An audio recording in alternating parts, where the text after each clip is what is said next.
এই ভিডিওতে আমরা দেখব XG5000 প্রোগ্রামিং সফটওয়্যারে কিভাবে আপনি ফ্লোটিং পয়েন্টের ডেটা মুভ করবেন এবং কম্পেয়ার করবেন। সো আমরা যদি সফটওয়্যারে চলে আসি,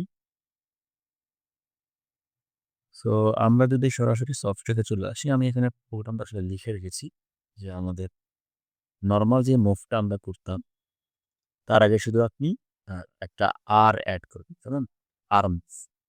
সো আমি এখানে D120 যা দিব সেটা কোথায় মুভ হবে? D110। আর কম্পেয়ারটাও সিমিলার।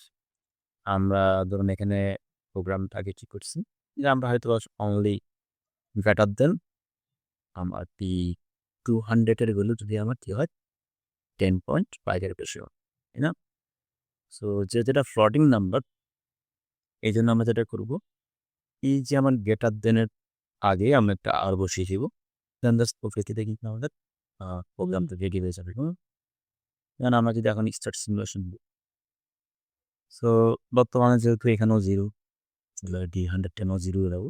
ধরুন আমি এখানে ইনপুট করলাম ওয়ান ট্যাগ নেবো বললো, তাই না? তো আমি এখানে ধরুন ইনপুট করলাম 1.5, তাহলে 1.5টি এখানেও অলরেডি মুভ হয়ে গেছে। আর কম্পেয়ার আসুন, যদি এটা 10.5 এর বেশি হয় দেন আমার আউটপুটটা হাই হবে, তাই না?